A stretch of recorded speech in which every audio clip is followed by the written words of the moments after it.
दोस्तों नमस्कार, स्वागत है एक बार फिर से देश और दुनिया की तमाम बड़ी खबरों में। यदि आपने अभी तक चैनल को सब्सक्राइब नहीं किया है तो कृपया चैनल को लाल बटन दबाकर सब्सक्राइब करें और घंटी बटन भी दबा दें। ये पहली बड़ी खबर है। ट्रेन हादसे को लेकर कांग्रेस पार्टी ने मोदी सरकार पर बोला जबरदस्त हमला, कहा सुरक्षा के दावे हवा में उड़ गए। दरअसल कांग्रेस के राष्ट्रीय अध्यक्ष मल्लिकार्जुन खड़गे ने आंध्र प्रदेश में ट्रेन की पटरी से उतरने की घटना को लेकर मोदी सरकार पर जमकर हमला बोला। उन्होंने कहा कि ट्रेनों को हरी झंडी दिखाने में जो उत्साह दिखाया जाता है उसे रेलवे सुरक्षा और यात्रियों की भलाई में भी दिखाया जाना चाहिए। आंध्र प्रदेश के विजयनगरम जिले में हावड़ा चेन्नई लाइन पर रविवार शाम दो ट्रेनों की टक्कर में कम से कम 14 लोगों की मौत हो गई और 50 घायल हो गए। हादसे में 3 कोच क्षतिग्रस्त हुए हैं। मोदी सरकार पर निशाना साधते हुए कांग्रेस के राष्ट्रीय अध्यक्ष मल्लिकार्जुन खड़गे ने कहा कि ऐसा लगता है कि बालासोर ट्रेन हादसे के बाद केंद्र सरकार द्वारा सुरक्षा के सभी दावे हवा में उड़ गए हैं। मल्लिकार्जुन खड़गे ने कहा कि धूमधाम और दुष्प्रचार के साथ में ट्रेनों को हरी झंडी दिखाने का यही उत्साह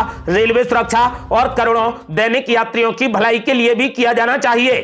अगली बड़ी खबर, लोको पायलट की गलती से हुआ रेल हादसा, अब तक 14 लोगों की मौत, सरकार ने किया मुआवजे का ऐलान। दरअसल आंध्र प्रदेश के विजयनगरम में हुए रेल हादसे में अब तक मृतकों का आंकड़ा 14 पहुंच चुका है। ट्रेन के लोको पायलट ने गलती से रेड सिग्नल पार किया था जिसकी वजह से यह हादसा हो गया। सौरभ भारद्वाज ने बताया कि दोनों ट्रेनों में कवच सिस्टम मौजूद नहीं था। इसके अलावा दुर्घटना में जान गंवाने वाले लोगों के परिजनों को प्रधानमंत्री और मुख्यमंत्री ने 10-10 लाख रुपए, गंभीर रूप से घायलों को 2-2 लाख रुपए और मामूली रूप से घायलों को 50-50 हजार रुपए मुआवजा देने का ऐलान किया है। अगली बड़ी खबर, प्रधानमंत्री मोदी ने गुजरात को दी 6000 करोड़ रुपए की सौगात, बोले इससे बढ़ेगी पूरे देश की कनेक्टिविटी। दरअसल प्रधानमंत्री नरेंद्र मोदी ने गुजरात दौरे के दौरान राज्य को लगभग 6000 करोड़ रुपए के प्रोजेक्ट्स की सौगात दी है। इस दौरान प्रधानमंत्री मोदी ने कहा कि आज करोड़ों रुपए के प्रोजेक्ट्स को शुरू किया गया है। कुल मिलाकर 6000 करोड़ रुपए की घोषणाएं की गई है। उन्होंने कहा कि ये परियोजनाएं किसानों को बेहद मजबूत करेंगी, इनसे पूरे देश के साथ में कनेक्टिविटी बढ़ेगी। पीएम मोदी ने कहा कि इन परियोजनाओं से मेहसाणा के आसपास के सभी जिलों को फायदा होगा।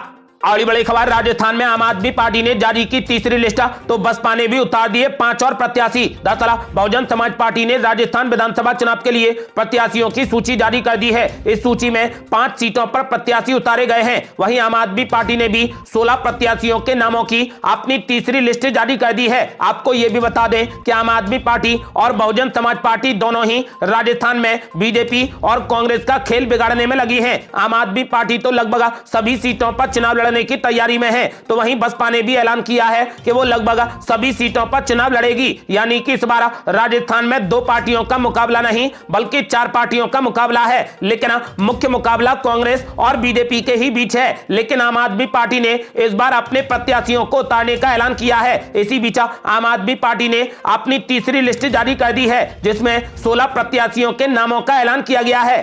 अगली बड़ी खबर, मल्लिकार्जुन खड़गे ने बीजेपी और बीआरएस पर बोला जबरदस्त हमला, कहा बीजेपी से मिलकर काम कर रहे केसीआर दोनों ही कांग्रेस को डराना चाहते हैं। दरअसल केसीआर पर तीखा हमला बोलते हुए कांग्रेस के सुप्रीमो मल्लिकार्जुन खड़गे ने कहा कि तेलंगाना में सत्तारूढ़ बीआरएस और भाजपा मिलकर काम करते हैं। दोनों दलों पर सहयोगी होने का आरोप लगाते हुए मल्लिकार्जुन खड़गे ने कहा कि प्रधानमंत्री नरेंद्र मोदी और मुख्यमंत्री केसीआर एक ही सिक्के के 2 पहलू हैं। सांगारेड्डी और मेडक में कांग्रेस की जनसभा के दौरान मल्लिकार्जुन खड़गे ने कहा कि इंदिरा गांधी मेडक से चुनी गई और फिर देश की प्रधानमंत्री बनी। उन्होंने कहा कि यहां के 3 बड़े सार्वजनिक क्षेत्र के उद्यम इंदिरा गांधी की देन है। उन्होंने कहा कि गांधी परिवार ने हजारों लोगों को नौकरियां देकर और एक अलग राज्य बनाकर तेलंगाना को हर तरीके से मजबूत किया, लेकिन मोदी उन्हें बेचने की कोशिश कर रहे हैं। मल्लिकार्जुन खड़गे ने कहा कि केंद्र सरकार का समर्थन बीआरएस भी कर रही है। मोदी और केसीआर दोनों एक ही सिक्के के 2 पहलू हैं। उन्होंने कहा कि सिक्के के एक तरफ मोदी हैं तो दूसरी तरफ केसीआर हैं। मल्लिकार्जुन खड़गे ने कहा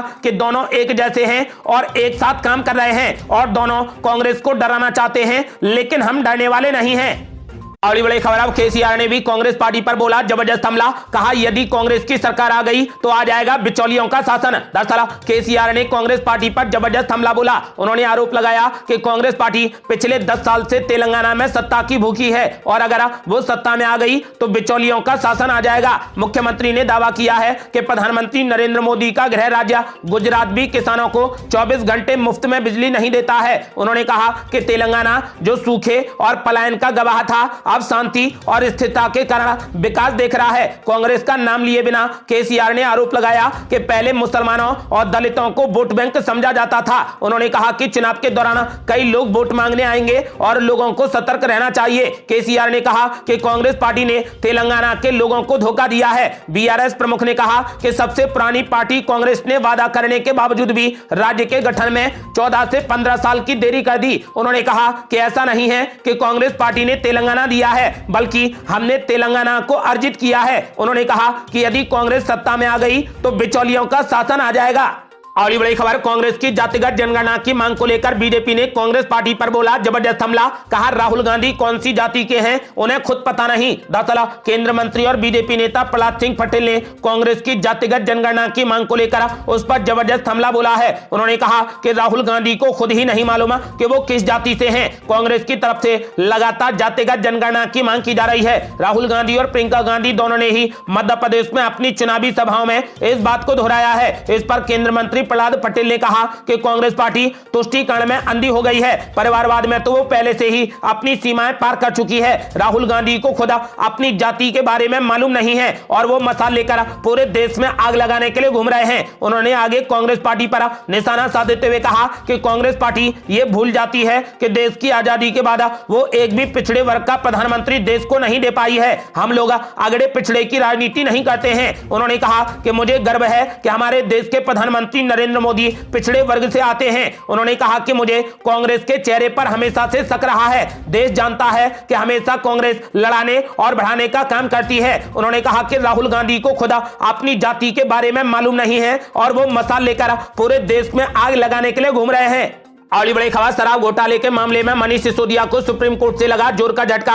अदालत ने जमानत देने से कर दिया साफ इनकार। दरअसल सुप्रीम कोर्ट में सोमवार को दिल्ली के पूर्व मुख्यमंत्री मनीष सिसोदिया की जमानत याचिका पर सुनवाई हुई। सुप्रीम कोर्ट ने सुनवाई के बाद मनीष सिसोदिया की तरफ से दायर की गई जमानत याचिका को खारिज कर दिया है। जस्टिस संजीव खन्ना और जस्टिस SBN भट्टी की पीठ ने केंद्रीय जांच ब्यूरो यानी CBI और ED के जरिए सिसोदिया के खिलाफ जांच किए जा रहे मामलों पर फैसला सुनाया है। शीर्ष अदालत ने इससे पहले कथित दिल्ली एक्साइज पॉलिसी और सिसोदिया के खिलाफ मामलों के संबंध में CBI और ED से कई सवाल पूछे थे, जिसके बाद उनकी याचिका को खारिज कर दिया गया। आपको बता दें कि फिलहाल मनीष सिसोदिया को सुप्रीम कोर्ट से कोई भी राहत नहीं मिली। उनकी जमानत याचिका को सुप्रीम कोर्ट ने खारिज कर दिया है।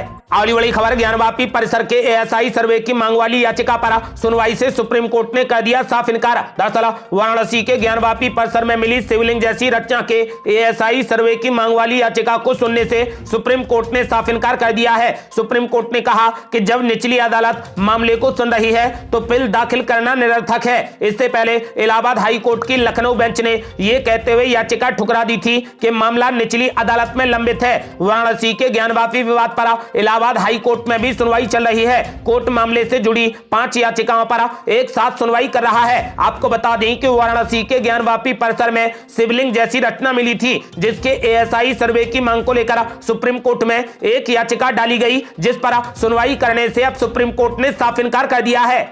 अगली बड़ी खबर, गूगल मैप पर बदल गया देश का नाम। सर्च करने पर तिरंगे के साथ में दिख रहा भारत। दरअसल सरकार ने हाल ही में देश का नाम इंडिया से भारत करने का संकेत दिया है। इसे लेकर काफी सियासत भी हुई है। हालांकि भले ही आधिकारिक तौर पर देश का अंग्रेजी नाम इंडिया से भारत नहीं किया गया है, मगर गूगल मैप ने नए नाम को जरूर स्वीकार कर लिया है। दरअसल इसकी वजह यह है कि अगर आप गूगल मैप के सर्च बॉक्स में भारत टाइप करेंगे तो आपको दक्षिण एशिया में एक देश लिखा हुआ के साथ में तिरंगा झंडा भी नजर आएगा। गूगल मैप के हिंदी वर्जन पर अगर आप भारत टाइप करते हैं तो आपको भारत के नक्शे के साथ भारत बोल्ड में लिखा हुआ दिखाई देगा। वहीं अगर आप गूगल मैप के अंग्रेजी वर्जन में जाकर भारत लिखते हैं तो आपको सर्च रिजल्ट में देश के नक्शे के साथ इंडिया लिखा हुआ दिखेगा। यानी कि गूगल मैप भारत को भी इंडिया के तौर पर स्वीकार कर रहा है। जहां पर सरकार नाम बदलने की कवायद में जुटी है, इस बीच गूगल ने पहले ही अपना होमवर्क करना शुरू कर दिया है। यहां गौर करने वाली बात यह है कि सिर्फ गूगल मैप्स ही नहीं बल्कि टेक कंपनी के अन्य प्लेटफॉर्म पर भी अगर भारत और इंडिया लिखा जा रहा है तो रिजल्ट एकदम सेम आ रहा है। यूजर्स अगर गूगल सर्च, गूगल ट्रांसलेटर और गूगल न्यूज जैसे ऐप्स पर जाकर भारत या इंडिया लिखते हैं तो उन्हें एक जैसा ही रिजल्ट मिल रहा है। हालांकि अभी तक गूगल की तरफ से इस पर कोई भी आधिकारिक बयान नहीं आया है, लेकिन जल्द ही गूगल की तरफ से बयान जारी किया जा सकता है। अगली बड़ी खबर, सुप्रीम कोर्ट का फैसला आने के बाद आम आदमी पार्टी पर मनोज तिवारी ने बोला जबरदस्त हमला। बोले पार्टी का शीर्ष कुनवा भ्रष्टाचार में लिप्त,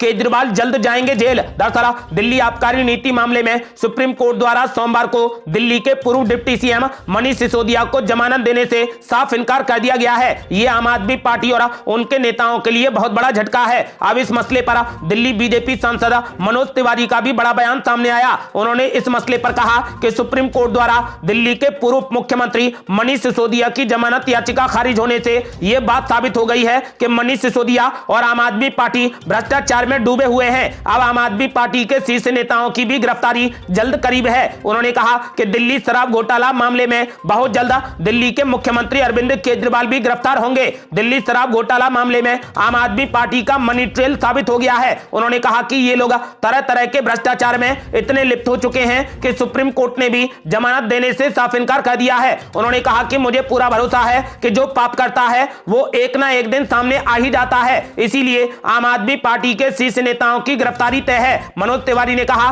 कि केजरीवाल जल्द जेल जाएंगे।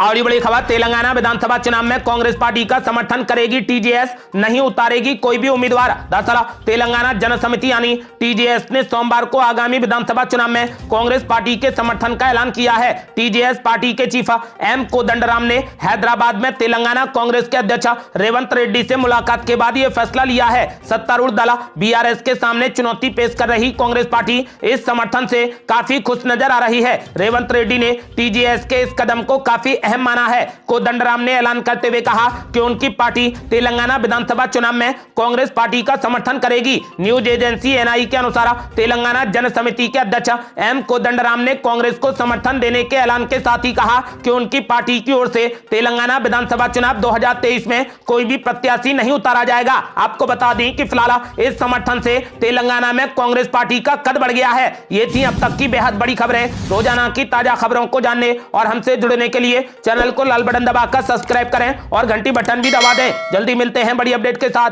तब तक के लिए जय हिंद, जय भारत।